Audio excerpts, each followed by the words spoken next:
Alhamdulillahi wahda, wassalatu wassalamu ala man la nabiyya ba'da. Ya ibadallah, assalamu alaikum wa rahmatullah. Les meilleures louanges sont inconditionnellement destinées à Allah, Allah l'unique, sans fils, Allah le maître du temps. Que la paix et la bénédiction de la soient sur Muhammad, lui qui appelle à profiter du temps libre avant les occupations, ainsi que sur sa famille pieuse, ses valeureux compagnons et tous ceux qui le suivront jusqu'au jour de la rétribution. Adorateurs d'Allah, ce sont les grandes vacances, des moments de cessation de cours. Élèves et enseignants sont au repos. Une période délicate pour les parents qui sont appelés à encadrer leur progéniture. Mais alors, comment profiter islamiquement de ces vacances? Réponse dans cette émission des victimes de l'islam.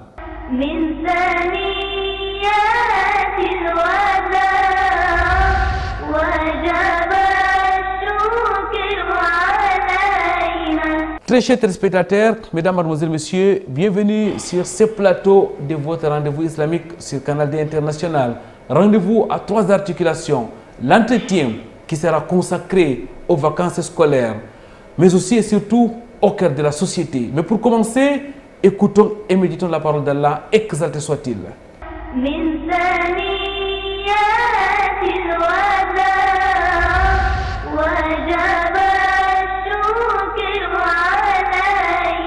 أعوذ بالله من الشيطان الرجيم فلما تراءى الجمعان قال أصحاب موسى إنا لمدركون قال كلا إن معي ربي سيهدين فأوحينا إلى موسى أن اضرب بعصاك البحر فانفلق فكان كل فرق كالطود العظيم من ثنيات الوداع وجب الشكر علينا رب اشرح لي صدري ويسر لي أمري واحلل عقدة من لساني يفقهوا قولي اللهم لا علم لنا إلا ما علمتنا إنك أنت العليم الحكيم رب زدني علما.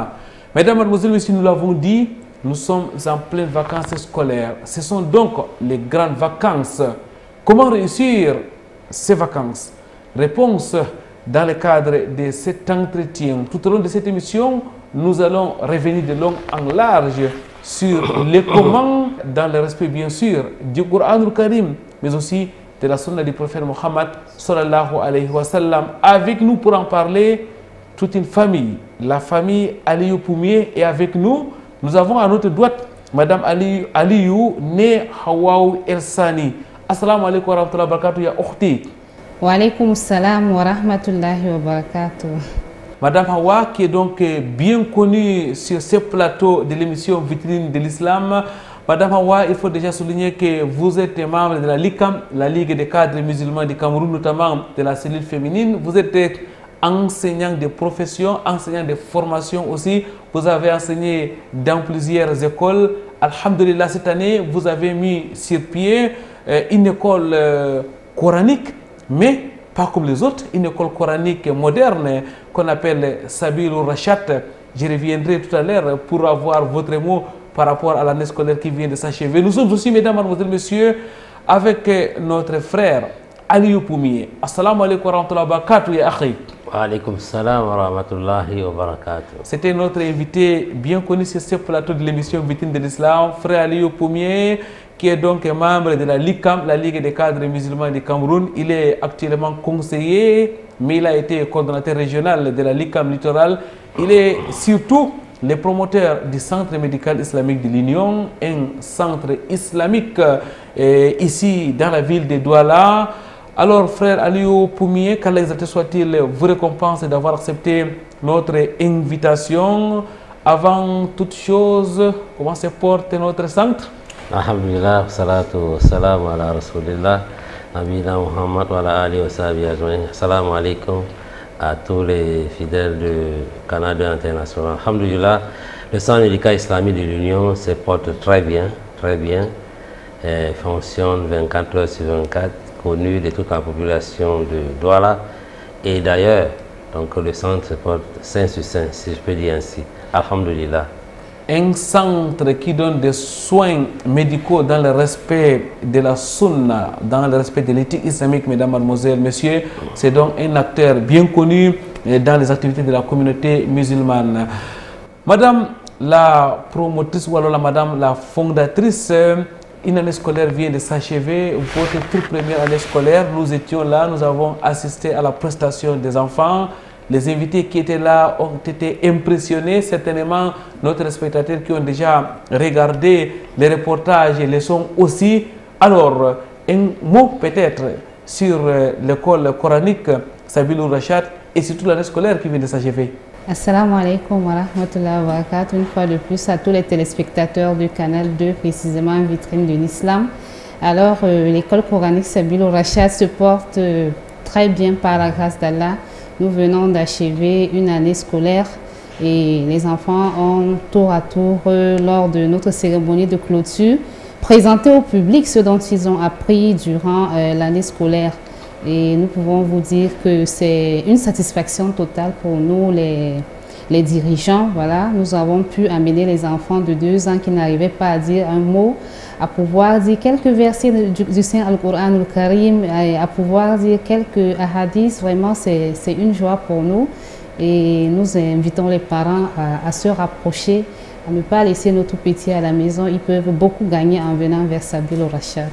Ils apprennent ces petits et tout petits dans le jeu, ils apprennent le Coran al-Karim et en même temps, ils apprennent les alphabets, que ce soit l'alphabet arabe, l'alphabet français, que ce soit l'alphabet anglais. C'est donc une idée originale qui met d'abord le Coran au cœur de cette école. Alors, actuellement, vos élèves sont en vacances. Ce sont donc les vacances scolaires pour vos élèves, mais aussi pour vous-même.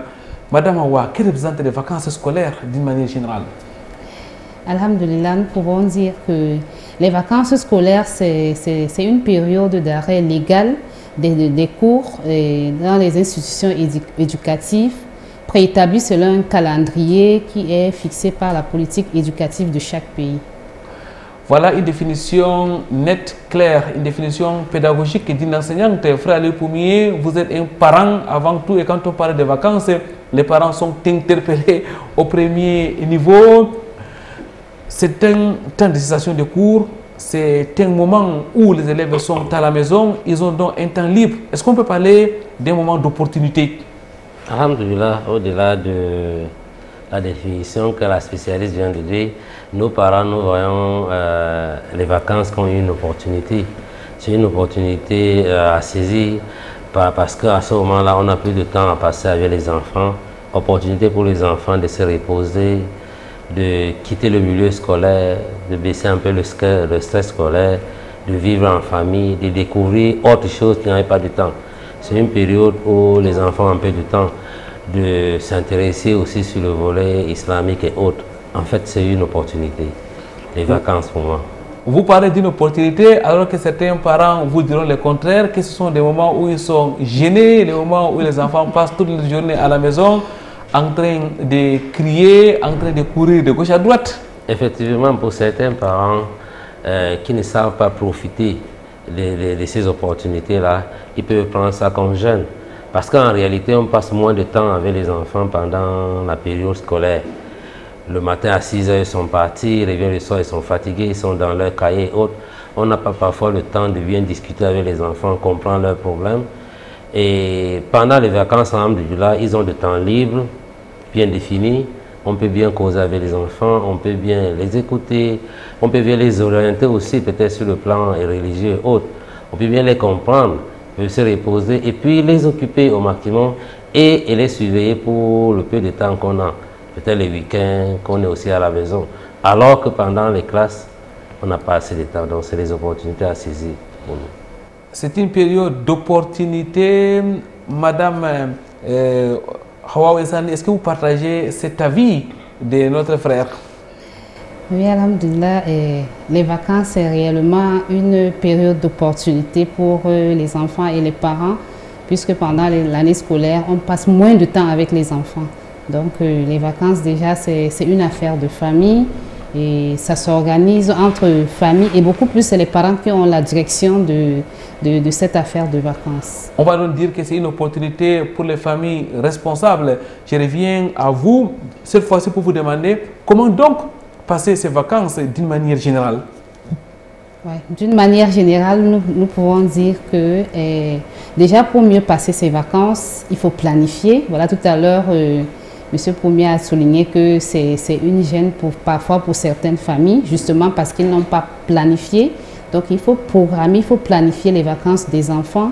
Et les vacances, en général, on les passe en nouant plus de liens avec les parents, puisque pendant l'année scolaire, on n'a pas assez de temps. C'est une période d'apprentissage. Voilà, on peut apprendre sa langue maternelle, on peut apprendre une autre langue, on peut apprendre un autre métier, voilà, pour les plus grands. Et c'est une période également de voyage. On peut renouer les liens avec la famille en allant visiter les grands-parents, les tantes, les oncles.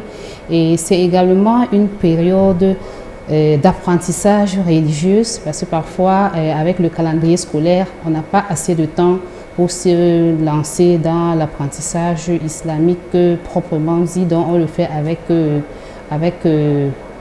un peu de recul, mais pendant les vacances, on est tellement libre, on a tout le temps pour se lancer dans la pratique et l'apprentissage réel de la religion islamique.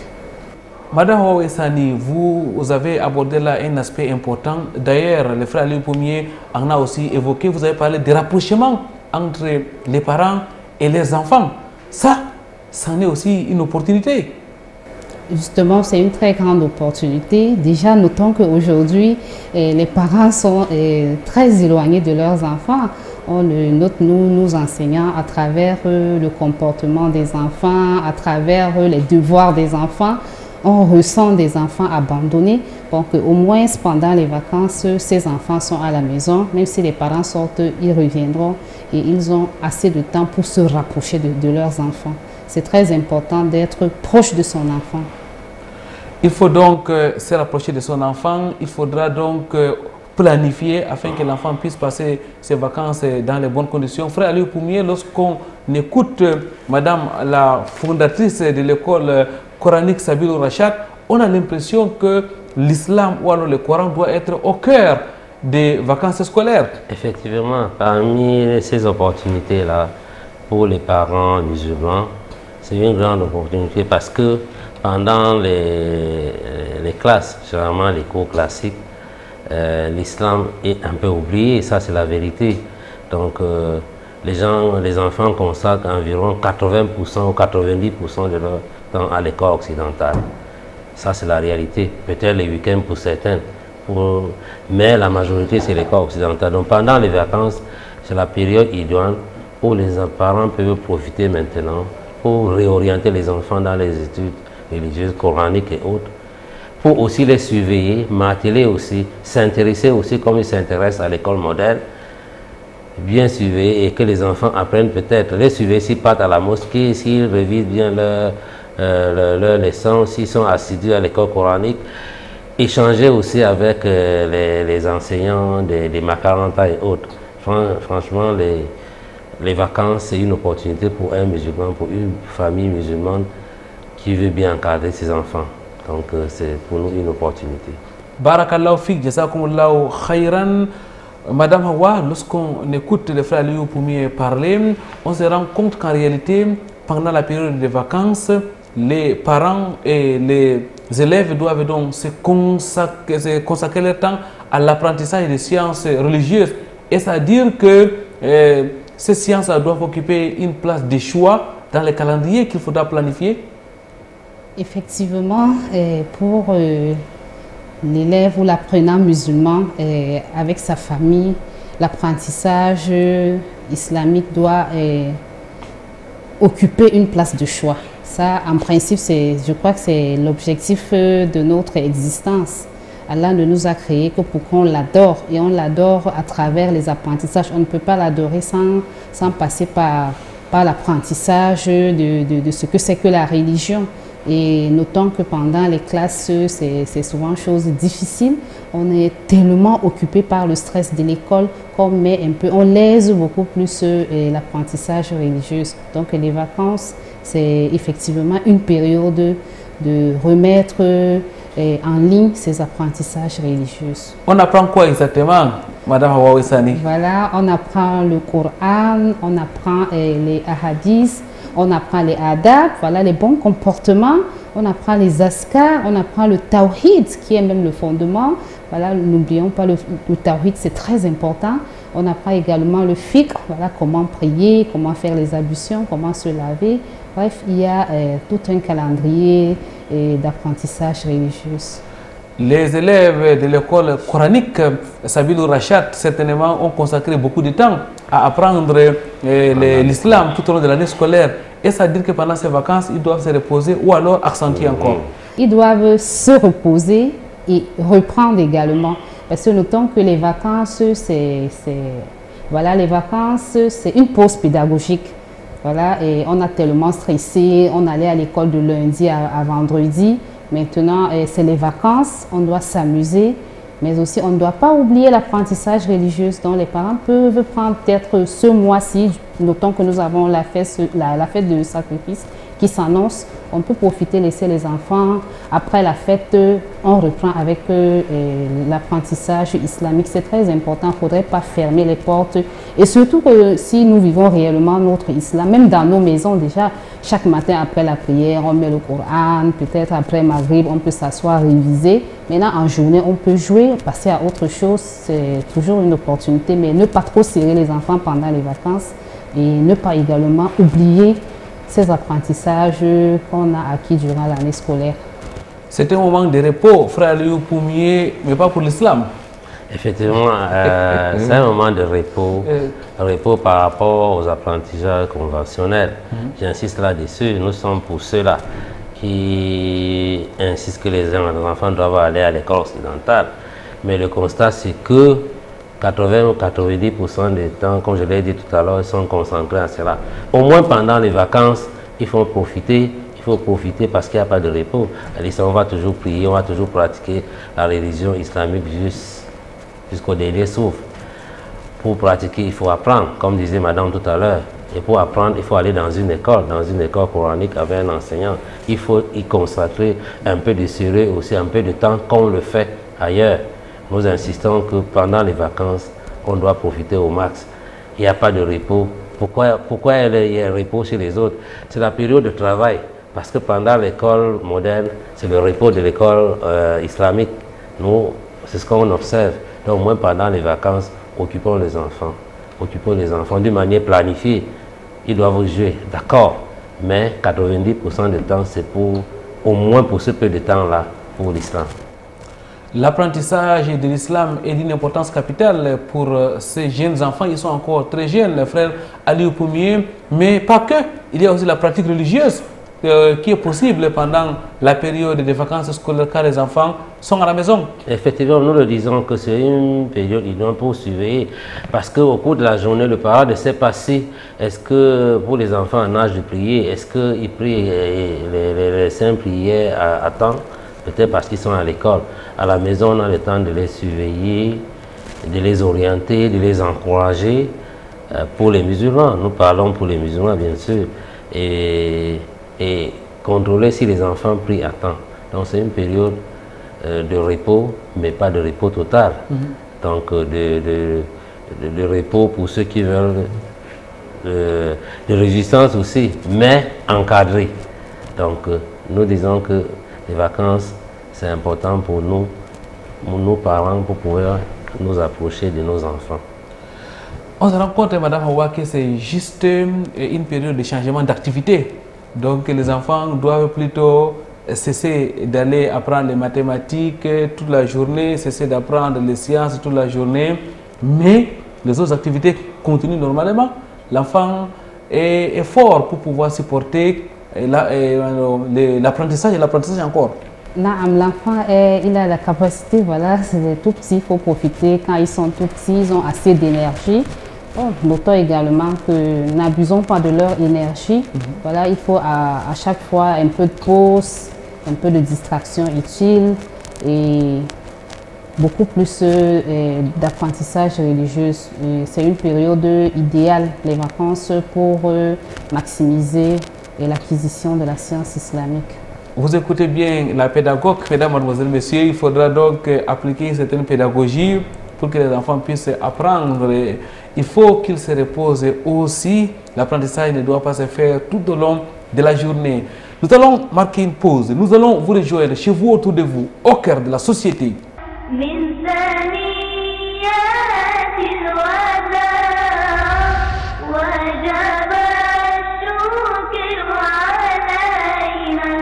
Ils étaient pratiquement 2 millions de pèlerins, hommes et femmes, à quitter la Mecque le 8e jour du mois du pèlerinage, 1445 après l'Hégire.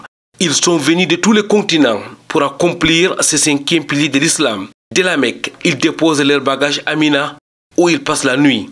Le lendemain, c'est le grand jour, jour de Arafat. À Arafat, ils passent la journée. Au programme, sermon, exhortation, station, glorification et surtout invocation. Un spectacle hors du commun qui rappelle sans doute les jours derniers, un instant unique et mémorable. لبيك اللهم لبيك لبيك لا شريك لك لبيك إن الحمد والنعمة لك والملك لا شريك لك.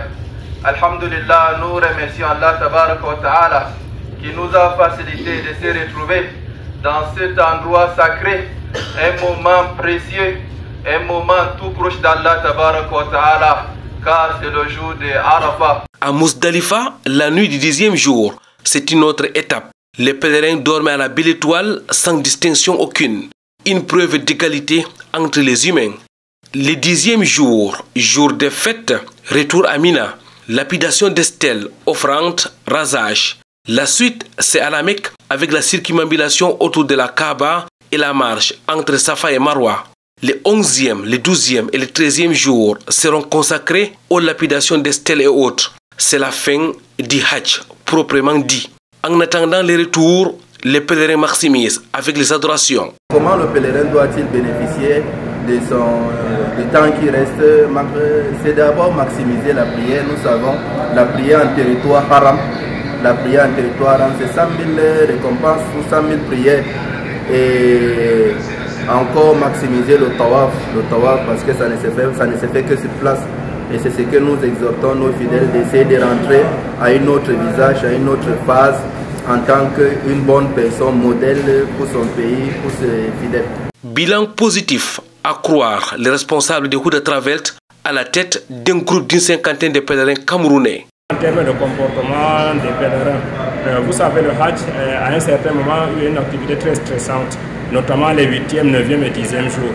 Bon, mais même pendant ces jours-là, alhamdoulilah, les pèlerins ont fait preuve de beaucoup de maîtrise de soi, beaucoup d'obéissance, beaucoup également, disons, d'écoute par rapport à nos différentes orientations. Donc, alhamdoulilah, on peut dire qu'on est véritablement satisfait. Ce qui m'a marqué particulièrement dans le Hajj a été la nuit que nous avons passée à Mousdalifa. Vraiment, tout le monde était réduit au néant. Donc, tout le monde était sur le même pied d'escale, là où seul Allah était glorifié. Houda Travel, ils nous ont pris en charge depuis dès le départ de notre périple jusqu'à l'Arabie Saoudite, notamment les visites à Médine et puis le Hajj proprement dit. Cet engagement s'est fait avec trois encadreurs bien chevronnés que nous remercions et apprécions. لبيك اللهم لبيك لبيك لا شريك لك لبيك إن الحمد والنعمة لك والملك لا شريك لك.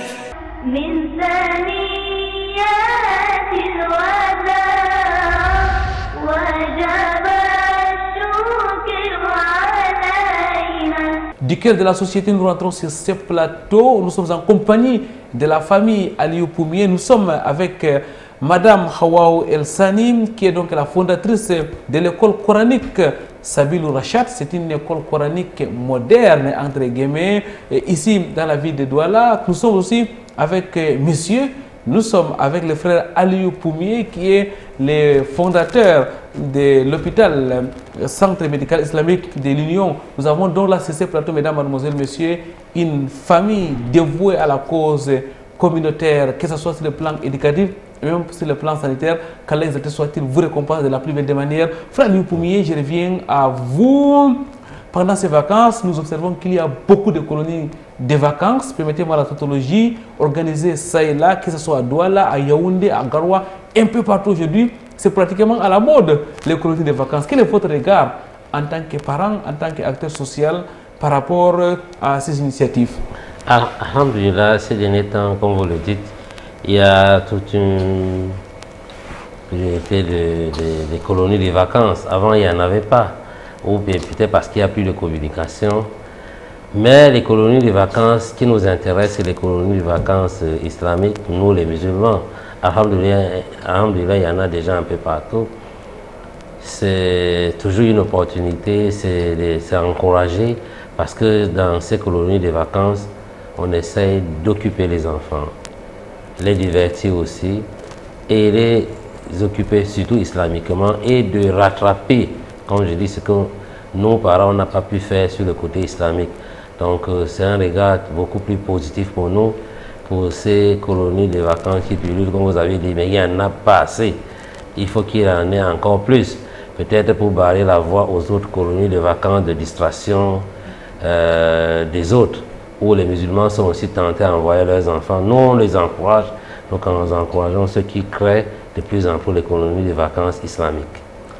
Des colonies de vacances islamiques un peu partout dans notre pays. Madame Hawa Essani, vous en tant qu'éducatrice, vous en tant que pédagogue, quel est le regard que vous jetez particulièrement sur ces initiatives-là qui visent effectivement à encadrer les enfants pendant les vacances, notamment les grandes vacances? Alhamdulillah, les colonies de vacances par-ci par-là, c'est une joie pour nous. Voilà, des colonies de vacances islamiques.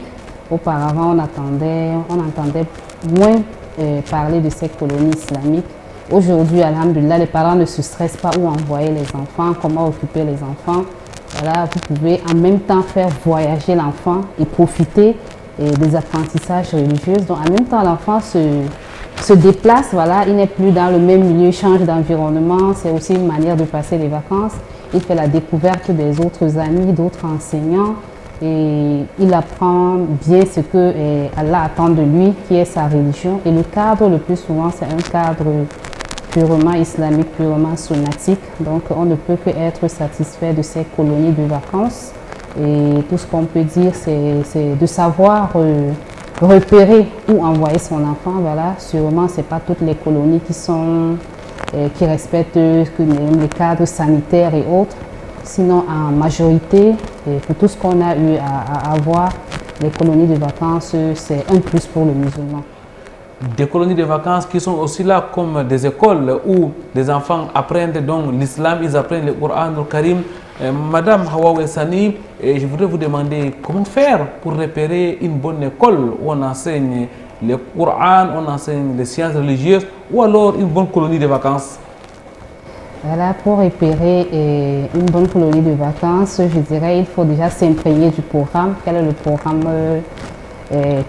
qu'adoptent ces gens qui organisent ces colonies de vacances? Peut-être à travers leurs éditions précédentes, si vous avez des opportunités. Et comment est-ce qu'ils s'organisent? Qu'est-ce qu'ils apprennent aux enfants? Et également le profil du staff de cette colonie, le comportement, c'est très important. Et également le lieu, ça dépend, le lieu, ça va de tout un chacun. Il y a des enfants qui se sentent épanouis dans tel lieu et pas dans d'autres. Donc il faut tenir compte de tout cela avant d'envoyer son enfant dans une colonie de vacances. Je vous pose la même question, frère Aliou Poumier. Quelles sont les astuces pour sélectionner une meilleure école d'enseignement islamique pendant les vacances notamment? Alhamdulillah, les astuces, bon, ça ne sera pas pour un spécialiste, ce sera pour un parent qui est soucieux de l'avenir de ses enfants. Il faut essayer d'avoir, comment on appelle aussi, ou bien l'historique, ou bien l'histoire de la personne qui a créé les organisateurs. les courants d'école. Alors, est-ce que c'est une école sunnie, si on peut dire? Qu'est-ce qu'on enseigne, le programme éducatif? On doit se renseigner. Vous savez, le monde est devenu un village planétaire. Il faut bien, même si la colonie c'est à Garoua, même si c'est hors du pays, il faut bien se renseigner du programme d'avant, s'imprégner du programme scolaire, s'imprégner des comportements de ceux qui ont créé, et puis maintenant, avant d'envoyer son enfant. Parce que le parent doit être au-dessus, il doit bien comprendre le programme avant d'envoyer l'enfant. Parce qu'en fait, l'enfant ne sait pas pourquoi il va. C'est le parent qui doit sanctionner le programme éducatif, qui doit faire le choix par rapport à ce qui lui est présenté. Parce que généralement, ces promoteurs de colonies donnent leur programme. Ils donnent leur programme avant, ils donnent le mode de fonctionnement. Qu'est-ce qu'ils vont faire? Le parent choisit en fonction de ses moyens, en fonction de ce qu'il voudra pour ses enfants. Donc, ces astuces, il y en a plein d'autres. On doit se renseigner. On ne doit pas, pour un cours de publicité suivi à la télé, maintenant envoyer un enfant. Il faut se renseigner. Parce que vous savez, l'enfant copie vite ce qui se passe mal.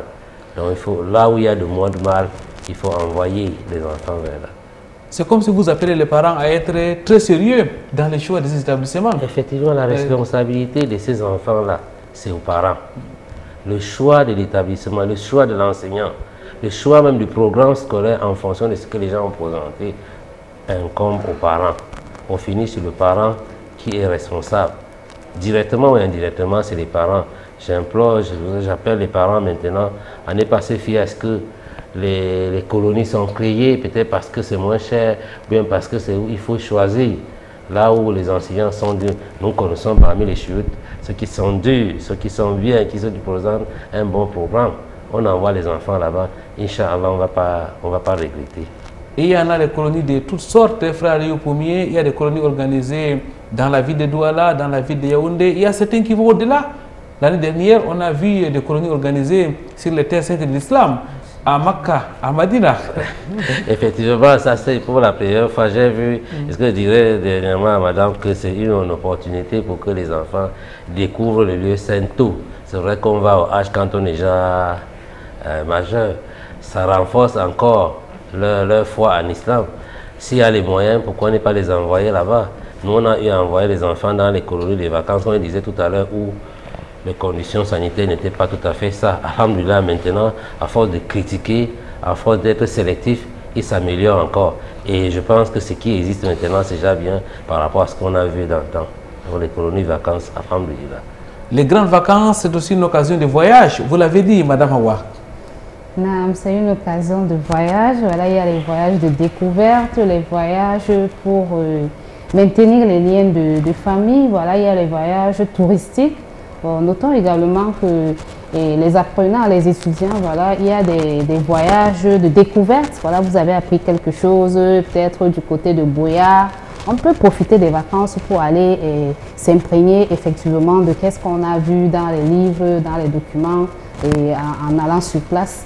Aussi, sur le plan spirituel, comme vous l'avez dit tout à l'heure, c'est une opportunité pour nos enfants d'aller sur la Terre Sainte, de découvrir la Kaaba, découvrir les mosquées qui se trouvent là-bas, la mosquée du prophète Mohammed sallallahu alayhi wa sallam.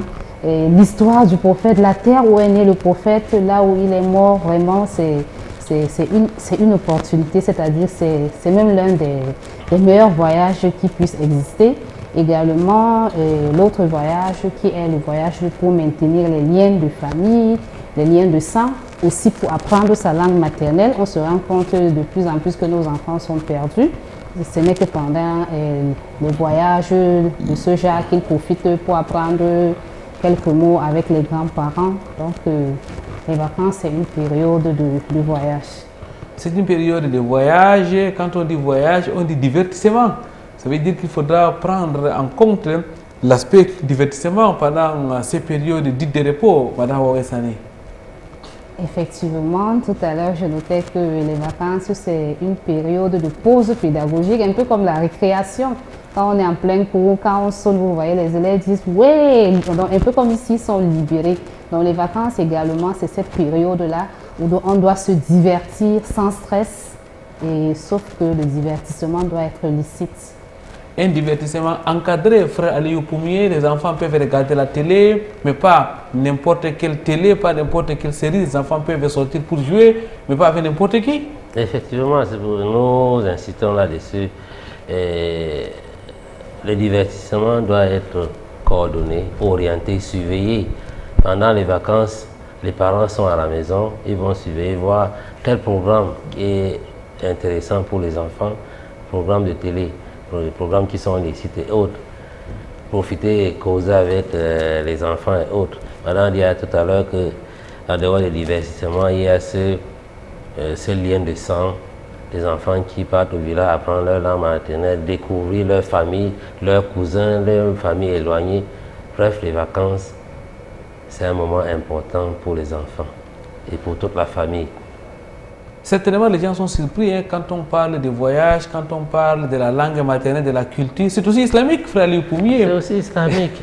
Vous savez, qui ira au paradis quand il a délaissé sa famille, le lien de sang.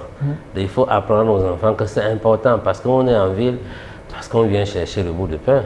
La grande famille reste au village. Pendant les vacances, c'est une opportunité pour que les parents qui peuvent envoyer les enfants au village, envoyer les enfants là-bas. S'il y a des colonies de vacances de ce côté-là, c'est bien. S'il y a des gens qui peuvent les enfants, pourquoi même pas prendre les vacances, pendant les congés, pendant que les enfants sont en vacances aussi, les accompagner, se promener, leur montrer où on est né, comment on a grandi, comment on a évolué jusqu'à maintenant. C'est important, il faut que les enfants sachent qui nous sommes. Et ce n'est que pendant les vacances où la tête est libre, ils n'ont pas de pression scolaire et autres. C'est important, ils sont contents, mais comme ils ne peuvent pas nous imposer, il faut que nous, les parents, nous comprenions leurs problèmes, les orienter. Et c'est aussi ça, donner le droit des enfants. Barakallahu fik, qu'Allah te récompense de la plus belle des manières. Mesdames, mademoiselles, messieurs, nous allons marquer une autre pause. Nous reviendrons juste après.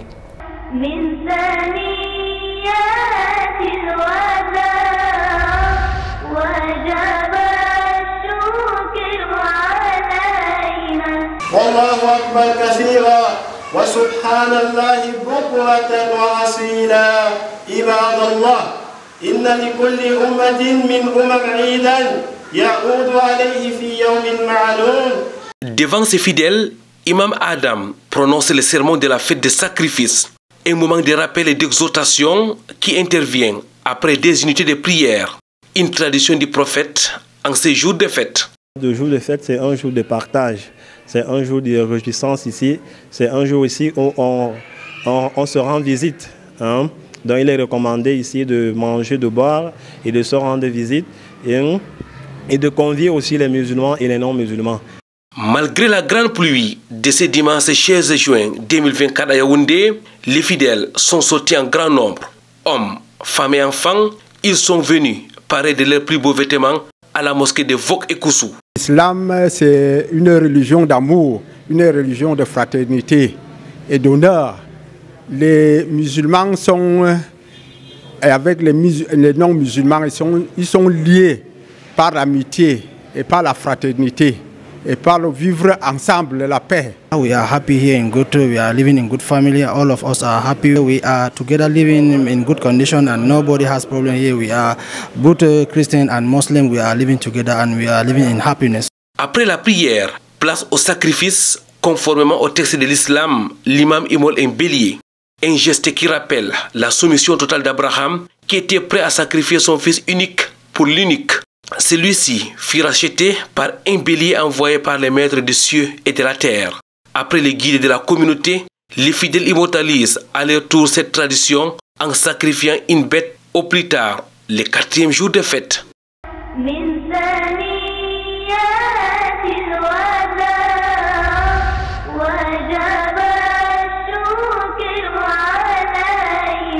Retour sur ce plateau de votre émission Vitrine de l'Islam. Mesdames, mademoiselles, messieurs, nous parlons des grandes vacances, les vacances scolaires. Et nous sommes en compagnie d'une famille. Les vacances, c'est une affaire de famille. La famille Aliou Poumier a accepté d'être là avec nous pour échanger sur les vacances scolaires, notamment comment profiter au maximum ou alors comment réussir islamiquement les vacances scolaires. Madame Hawaou Elsani, je rappelle que vous êtes une enseignante de formation. Vous avez d'ailleurs fondé une école coranique appelée Sabil Rachad ici à Douala. Madame, alors, Il y a certains parents qui préfèrent plutôt envoyer les enfants au marché pour vendre. Certains les envoient dans les stages, dans les entreprises. Quel est votre regard en tant que mère, en tant qu'enseignante par rapport à cette façon de faire? Alhamdulillah, nous allons dire que tout dépend, voilà, ça dépend. Et on peut choisir d'envoyer son enfant en stage sans toutefois exclure les apprentissages religieux. Tout à l'heure, M. Premier disait qu'il n'y a pas de pause en ce qui concerne l'apprentissage islamique. Mais on peut opter que d'aller peut-être 3 mois sur 3 à l'école coranique. On peut prendre 1 mois pour faire un stage de vacances, un autre ou les 2 autres mois également pour renforcer ses apprentissages religieux. Et maintenant, ce que nous allons déplorer, c'est le fait de voir des petits-enfants dans les marchés en train d'errer, en train de vendre tout seul. Là, c'est réellement déconseillé. Les droits de l'enfant ne permettent pas à ce qu'on menace les enfants ainsi. Et notons que même nous, en tant que musulmans, nous sommes tous bergers et nous allons tous rendre compte à Allah sur notre troupeau. On ne nous a pas demandé d'envoyer des tout petits aller chercher de l'argent. C'est aux parents qu'incombe de chercher le financement et non aux tout petits. Sauf en cas vraiment de contraintes, je ne sais pas qu'est-ce qui peut pousser une maman à envoyer son enfant dans la rue avec tout ce qu'on traverse de nos jours comme risque, comme kidnapping et autres. Et je trouve que c'est un gros risque d'envoyer les enfants dans le marché. Sauf si vous êtes accompagné de cet enfant, peut-être si vous êtes une vendeuse et vous mettez votre enfant à côté, peut-être une manière aussi de l'amener à apprendre comment vendre. Et là aussi, je dirais qu'il faudrait que cet enfant atteigne un certain âge. Ce n'est pas un enfant de 2 ans, 3 ans qu'on va venir mettre au marché pour voir comment maman vend de l'eau ou bien de l'arachide. Je pense que c'est mal réfléchi. Les enfants, en principe, c'est leur période où on doit maximiser l'éducation, l'apprentissage religieux et bien d'autres apprentissages et non un moment pour chercher de l'argent. Vous êtes un homme d'affaires, frère, le premier, quoi qu'on dise. Il y a des enfants qui cherchent l'argent pendant les vacances ou alors des parents qui incitent les enfants à chercher de l'argent en leur donnant un petit capital. Est-ce que vous êtes de cet avis? Oui et non, mais franchement, je serais majoritairement contre ces parents qui envoient les enfants pendant les vacances, surtout les enfants de bas âge. Vous savez, il y a beaucoup d'éducateurs. Le marché même, en fait, c'est l'un des pires endroits. Peut-être que c'est dit dans la zone. Quand vous envoyez les petits-enfants au marché, pour qu'ils aillent apprendre quoi? Vous savez qu'au marché, il n'y a pas de pudeur. Il n'y a pas de pudeur avec tout ce qui se passe aujourd'hui. Vous envoyez un enfant parce que vous voulez qu'il vende, qu'il vous ramène quelque chose de positif, un peu d'argent, mais il ramène pire que ça. Parce qu'il va apprendre des mauvaises choses. Tout à l'heure, parler de kidnapping. Il y a aussi des mauvaises pratiques et autres. Quand vous les exposer plus tôt, je crois que les parents gagneraient mieux à garder leurs enfants à la maison, dans les écoles, dans un milieu sain, que les envoyer au marché sous prétexte qu'on veut gagner quelque chose. Donc, si, peut-être en tant qu'homme d'affaires pour les enfants qui sont majeurs, on peut les apprendre à ne pas être paresseux. Parce que l'école, ce n'est pas un monde où, dès qu'on va finir, on va trouver un travail. On peut orienter les enfants sur ce qu'on fait. Il y a eu des sociétés de casse. Peut-être on peut être un bon commerçant. On veut apprendre à l'enfant pour dire que si je ne suis pas là, voilà ce qu'on peut faire. Mais il faut un certain âge. On ne va pas amener les enfants vendre des arachides sous la pluie, avec des bandits, tout ce qui se passe là. Donc, moi, je suis contre. Je suis contre. On envoie les enfants vendre. Barakallah fik, mais il n'y a pas d'argent dehors. Frère le premier, il y a certains qui envoient des enfants pour chercher de quoi payer la scolarité. Le dehors est dur. Hein? Je dis bien, le dehors est dur. La scolarité par rapport à un enfant qui est, excusez-moi de terme, violé, un enfant qui apprend à fumer le chanvre indien, un enfant qui apprend à insulter les parents, à voler, parce qu'il a vu aujourd'hui comment ça se passe en ville.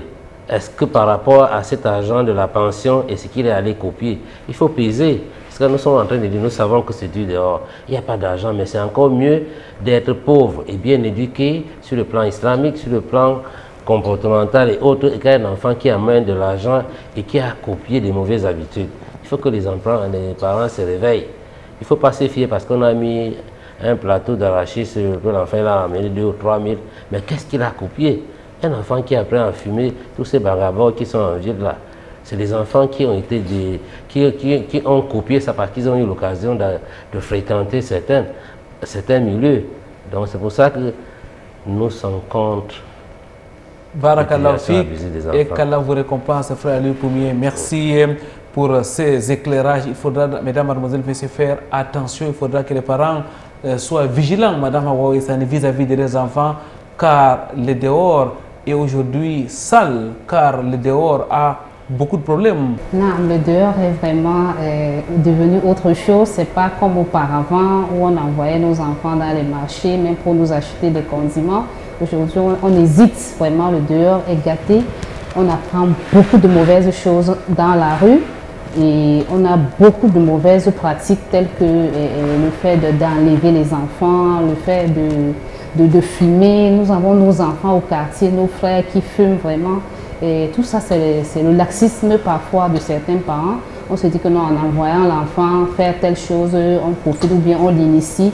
Et le plus souvent, on le détruit sans s'en rendre compte. Barakallahu Fik. Madame Hawa Essani, on va rester avec vous pour prendre votre dernier mot. Qu'Allah vous récompense déjà d'avoir accepté notre invitation. Vous êtes enseignante des professions et des formations. Vous êtes diplômée en sciences et de l'éducation. Vous êtes enseignante depuis plusieurs années. Vous avez mis sur pied une école coranique moderne parce qu'on enseigne le Coran, mais aussi les programmes scolaires, maternels et primaires.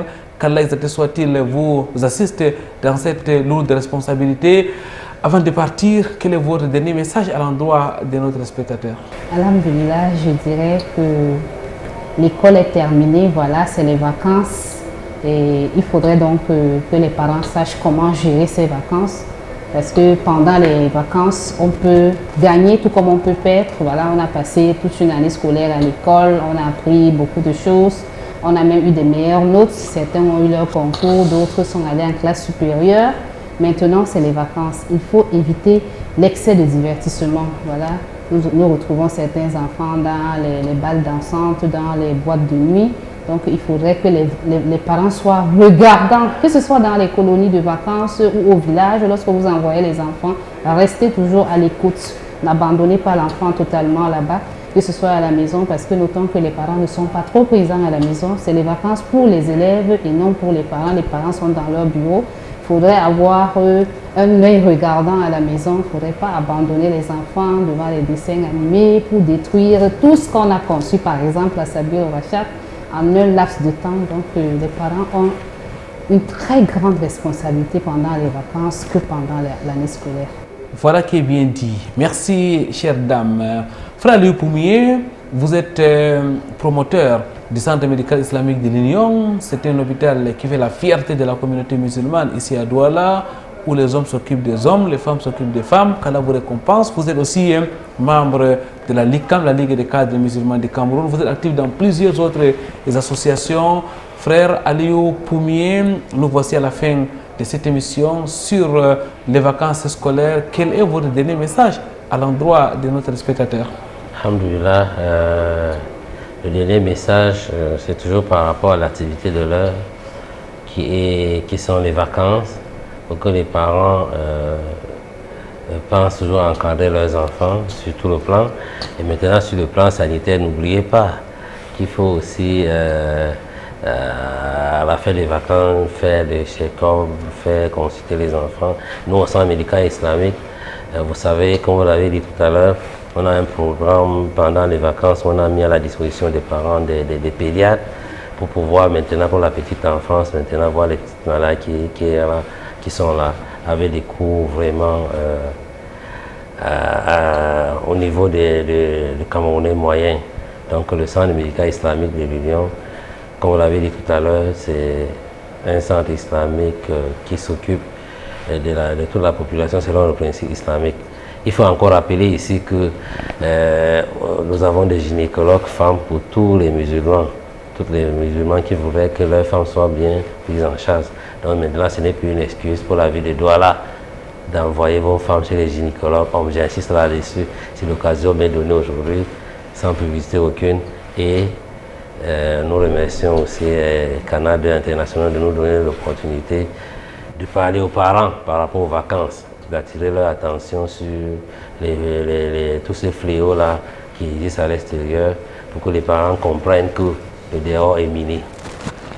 Barakallahu fik, jazakumullahu khairan. Merci une fois de plus d'avoir accepté la présence de toute votre famille sur ce plateau. Frère Ali Koumié, qu'Allah vous récompense. Nous profitons de l'occasion pour saluer le petit Salman qui certainement est en train de regarder la télévision. Merci à Abou Salman, merci à Abou Salman aussi, Abdou et autres. Oui, Abdou, Bintou, tous les autres enfants qui sont là. Aïcha, sentez-vous saluer, qu'Allah soit-il vous bénisse. Mesdames, mademoiselles, messieurs, c'est la période des vacances scolaires. C'est une période de temps libre. Le prophète Mohammed sallallahu alayhi wa sallam a dit, profitez de votre temps libre avant d'être occupé. Profitez de la jeunesse avant la vieillesse. Chers vacanciers, vous êtes des jeunes, vous avez le temps libre, vous êtes en bonne santé. Alors profitez de ces instants avant que le contraire vienne à vous. Vendredi prochain, ce sera un autre jour. Inch'Allah, une nouvelle émission de Vitrine de l'Islam. D'ici là, wa'tasimu bihablillahi jami'an wa la tafarraqu. Cramponnez vos câbles de lac et ne vous divisez point. Subhanakallahumma wa bihamdik. Ashhadu an la ilaha illa anta astaghfiruka wa atubu ilaik. Wassalamu alaikum wa rahmatullahi wa barakatuh.